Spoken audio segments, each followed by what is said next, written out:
go. Cora, stop being dead. We miss you.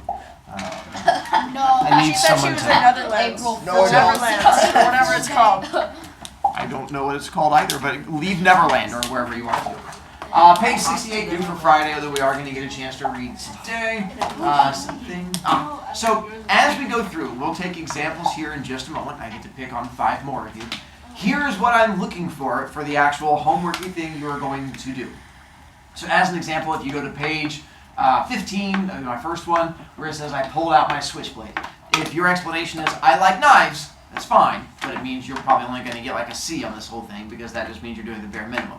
What I'm looking for is, when my brother was 7 years old, he played with my dad's pocket knife and cut his finger so badly he still has the scar to this day. Where you make like a solid connection between whatever happened and yourself in some way.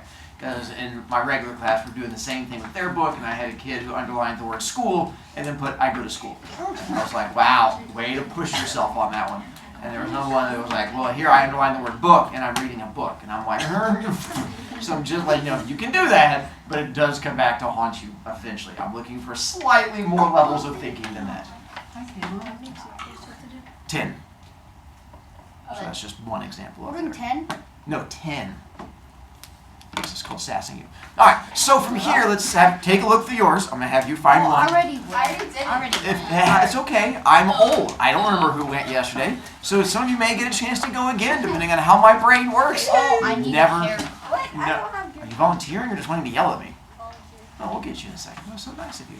Are you volunteering also? That was so nice of you. But Lena had already volunteered to go first, so I didn't want to steal it from her. Lena, what do you have?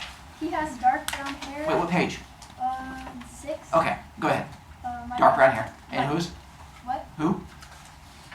Darren. Okay. My brother has brown hair too. That'll work. Nice way to push on that one. Whatever. English leather. What page? Pot 5. Okay. English shaving leather lotion. Whatever. There's this one kid at practice, and every time you get too close to him, you can always smell his cologne because he drowns himself in it. Does it make the water stink? Yes. Who? We're not saying names, Mr. Stinky Body. O.C. On page 8, it says soda merely cocked one eyebrow, and my friend, she does that all the time. She does the little rock thing. Is that the picture you showed me? Okay, that makes the connection on that one. Wyland! On page 17, it says the sarcasm out of my voice, and my older brother, Grayson, uses sarcasm a lot. Yeah, no part of that's going to surprise me. I can see that. Wally? I put you're crazy because I'm crazy. What page? 8. 8. Crazy and... Me. Nicely done. Grapple?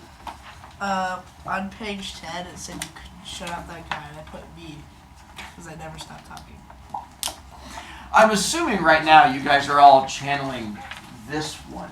But when it comes to the actual homework, you're going to be channeling this one. I figured. It's okay. We understand it gets a little stressful. Gussie?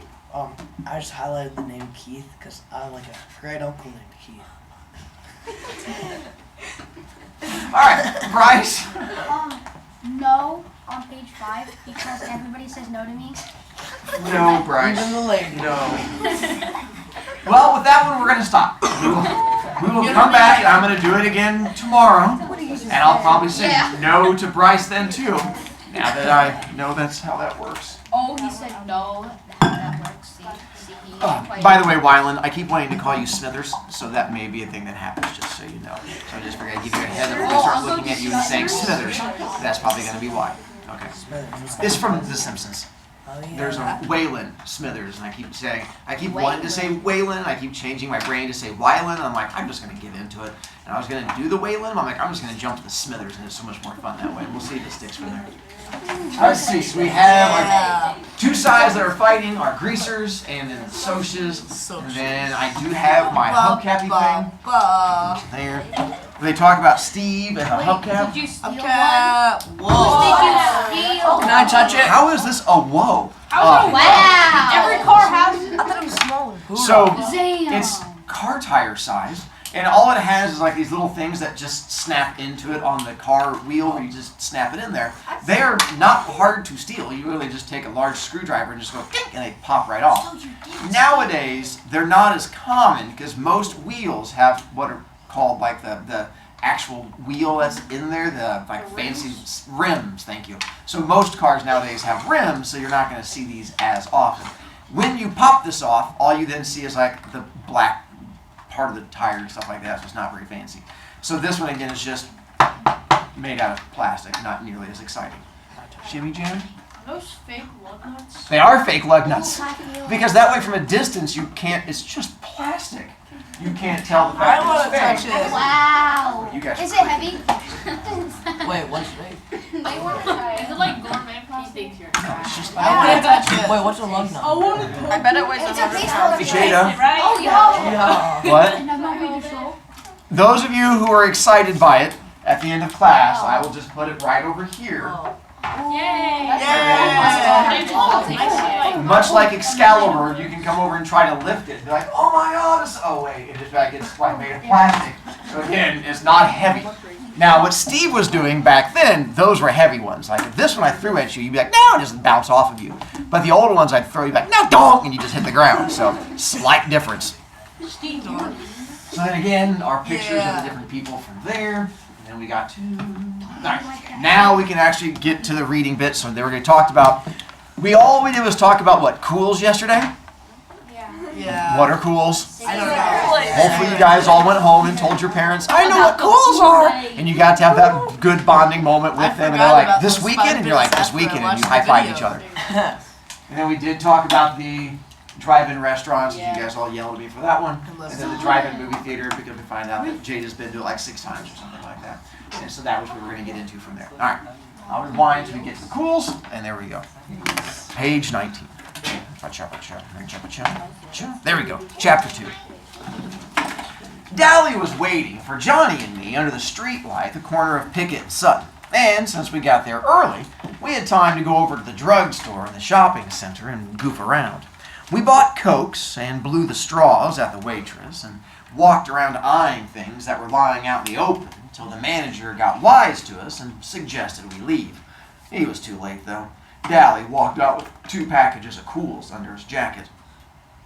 Then we went across the street and down Sutton a little way to the Dingo. There are lots of drive-ins in town. The Socias go to the Way Out and to Rusty's, and the Greasers go to the Dingo and to Jay's. The Dingo is a pretty rough hangout. There's always a fight going on there, and once a girl got shot. We walked around talking to all the greasers and hoods we knew, leaning in car windows or popping into the back seats and getting in on who was running away and who was in jail and who was going with who and who could whip who and who stole what and when and why. We knew about everybody there.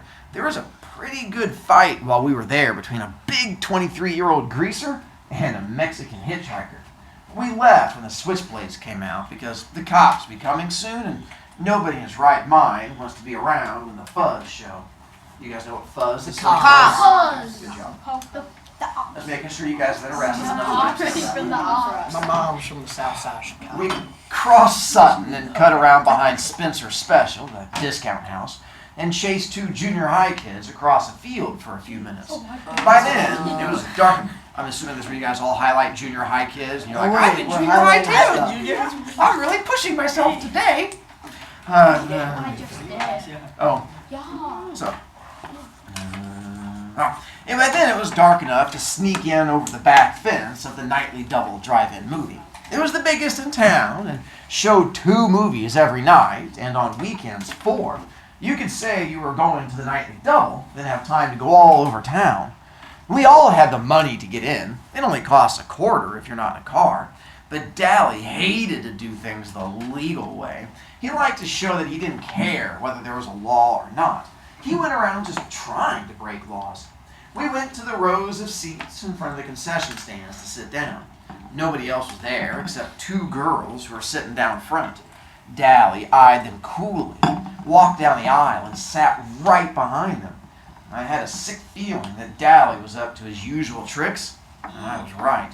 He started talking, loud enough for the 2 girls to hear.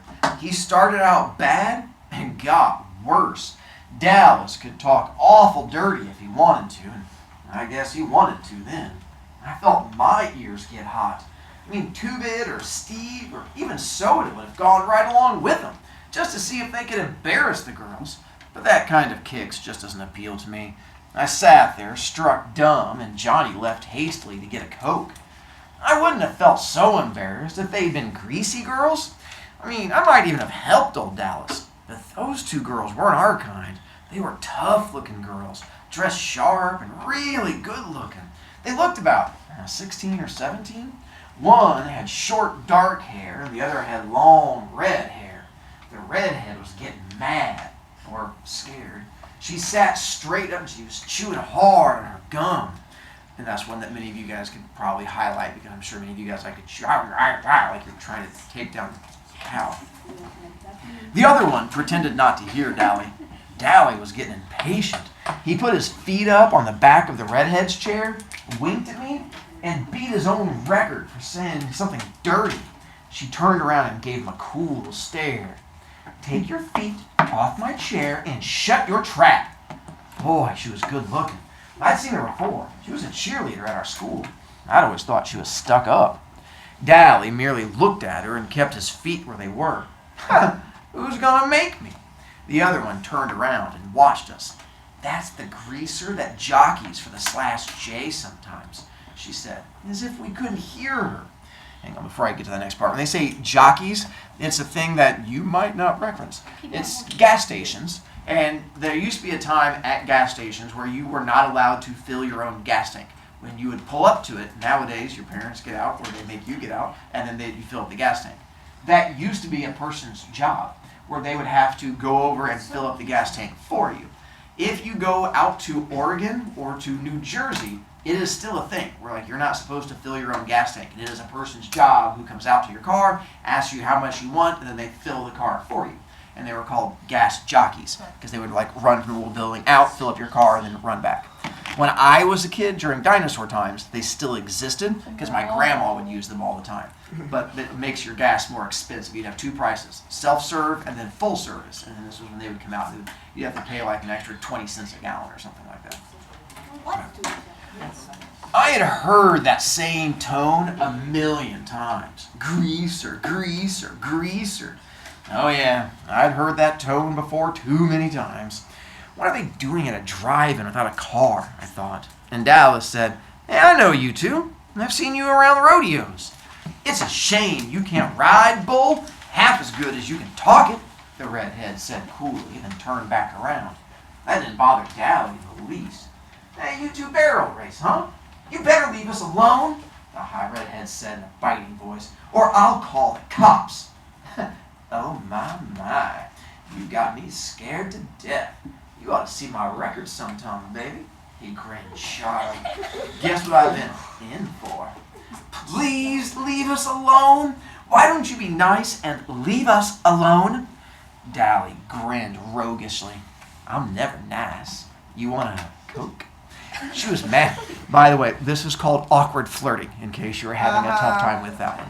As you can tell, the girls in the story really dig it. So if you're a boy and you're trying to figure out how to flirt with girls, this is a how-to for you. Make fun of them and then offer them a Coke. And then come back and let me know how that goes. She was mad by then. "I wouldn't drink it if I was starving in the desert. Get lost, hood." Dally merely shrugged and then strolled off. The girl looked at me. I was half scared of her. Actually, I'm half scared of all nice girls, especially Sosha's. "Are you going to start in on us?" I shook my head, wide-eyed. "No." Suddenly, she smiled. Gosh, she was pretty. "You don't look the type. What's your name?" I wish she hadn't asked me that. I hate telling people my name for the first time. "Ponyboy Curtis?" Then I waited for, "You're kidding," or "That's your real name?" or one of the other remarks I usually get. Ponyboy's my real name. Personally, I like it. The redhead just smiled. "Huh, well, that's an original and lovely name." "Well, my dad was an original person. I've got a brother named Soda Pop. Says so on his birth certificate." "Well, my name's Sherry. I'm called Cherry because of my hair. Cherry Valance." "I know. You're a cheerleader. We go to the same school." "You don't look old enough to be going to high school," the dark-haired girl said. "I'm not. I got put up a year in grade school. Cherry was looking at me. What's a nice, smart kid like you running around trash like that for? I felt myself stiffen. I'm a grease, same as Dally. He's my buddy. Oh, I'm sorry, pony boy. And then she said briskly, hey, your brother Soda Pop. Does he work at a gasoline station? A DX, I think? Yeah? Man, your brother is one doll. I might have guessed you were brothers. You look alike. I grinned with pride. I don't think I look one bit like Soda, but it's not every day I hear socias tell me they think my brother's a doll. Didn't he used to ride in rodeos? Saddle broncs? Yeah. Dad made him quit after he tore a ligament, though. We still hang around rodeos a lot. I've seen you two barrel race. You're good. Whenever, I'm assuming you underlined the part where it said tore a ligament and put my arm out to the side, but just check out. Thanks, Cherry said. And the other girl, who was named Marcia, said, how come we don't see your brother at school? He's not any older than 16 or 17, is he? I winced inside. I told you I can't stand it that Soda dropped out. He's a dropout. Dropout made me think of some poor, dumb-looking hoodlum wandering the streets, breaking out streetlights. It didn't fit my happy-go-lucky brother at all. I mean, it fitted Dally perfectly, but you could hardly say it about Soda. Johnny came back then and sat down beside me. He looked around for Dally, then managed a shy hi to the girls, and then tried to watch the movie. He was nervous, though. Johnny was always nervous around strangers. Cherry looked at him, sizing him up as she had me. Then she smiled softly. I knew she'd sized him up right. Dally came striding back with an armful of Cokes. He handed one to each of the girls, then sat down beside Cherry. This might cool you off. She gave him an incredulous look, and then she threw her Coke in his face. That might cool you off, greaser. After you wash your mouth and learn to talk and act decent, I might cool off too. Dally wiped the Coke off his face with his sleeve and smiled dangerously. Now, if I'd been Cherry, I would have beat it out of there. I knew that smile. Fiery, huh? Well, that's the way I like 'em. He started to put his arm around her, but Johnny reached over and stopped him. Leave her alone, Dally. Huh? Dally was taken off guard. He stared at Johnny in disbelief. Johnny couldn't say boo to a goose. Johnny gulped and got a little pale, but he said, you heard me. Leave her alone. Dallas scowled for a second. Now, if it'd been me, or Two-Bit, Stoda, Steve, anyone but Johnny, Dally would have flattened him without a moment's hesitation. You just did not tell Dally Winston what to do. One time at a dime store, a guy just told him to move over at the candy counter. Dally had turned around and belted him so hard it knocked a tooth loose. A complete stranger, too. But Johnny was the gang's pet. Dally just couldn't hit him. He was Dally's pet, too. Dally got up and stalked off, his fists jammed in his pockets and a frown on his face. He didn't come back. Cherry sighed in relief. Thanks. He had me scared to death. Why's that, Smithers? When they're talking about Coke, are they talking about Coca-Cola. Oh, okay. Not like... No, I was wondering if they're talking about soda in general or just Coca-Cola. Good question. I'm assuming they mean Coca-Cola. Sure. But not, yeah. I don't know if it means general stuff or actually it means the actual one. My guess is the actual one. And by the way, for mine, I also unloaded the idea of the Johnny being the gang's pet, because my younger brother, who was 2 years younger than me, was like my group of friends' pet. And so, I mean that in the least creepy way possible. But we would like beat him up on a regular basis. I'm making it sound better. You know what you do with younger siblings? Is that not making I'm it? the younger sibling. Anyway, I meant that in a good way. That we would like toss kibble on the ground, and he would. Nope, that's not making it better either. Anyway, so he was like our Did you pet. treat a human like an animal? I mean, he was a younger sibling. It's not really human. What? I'm not human. Yes. I highlighted your brother is a doll because that's what people probably say to my sister. All the time. Like, Ryan was in my class, never. But she would come in all the time, she was like, Mr. Broviak, I've never met you before, but my brother's a doll. And then she would just walk out. I'm like, that was weird, Ryan, thanks. Anyways, we continue on from that one. Well, no. Like, what I mean is like people say it to her. I was guessing that, my good You should say, Johnny managed an admiring grin. You sure didn't show it. Nobody talks to Dally like that. She smiled. From what I saw you do, Johnny's ears got red. I was still staring at him. It had taken more than nerve for him to say what he'd said to Dally. Johnny worshipped the ground Dallas walked on. I'd never heard Johnny talk back to anyone, much less his hero. Marcia grinned at us. She was a little smaller than Cherry. She was cute, but that Cherry Valance was a real looker. Hey, y'all sit up here with us. You can protect us. John and I looked at each other. He grinned suddenly, raising his eyebrows so they disappeared under his bangs. Would we ever have something to tell the boys? His eyes said plainly. We had picked up 2 girls, and classy ones at that. Not any greasy broads for us. Real socias. Soda would flip when I told him. Okay, I said nonchalantly. Yeah, might as well. I sat between them, and Johnny sat next to Cherry. How old are y'all? 14? 16? That's funny, Marcia said. I thought you were both 16. Cherry finished for her. I was grateful. Johnny looked 14. He knew it, and it bugged him something awful. Johnny grinned. How come y'all ain't scared of us like you were Dally? Cherry sighed. You two are too sweet to scare anyone. First of all, you didn't join in Dallas's dirty talk, and you made him leave us alone. And when we asked you to sit up here with us, you didn't act like it was an invitation to make out for the night. Besides that, I've heard about Dallas Winston, and he looked as hard as nails and twice as tough. And you two don't look mean. Sure, we're young and innocent. No, not innocent. You've seen too much to be innocent.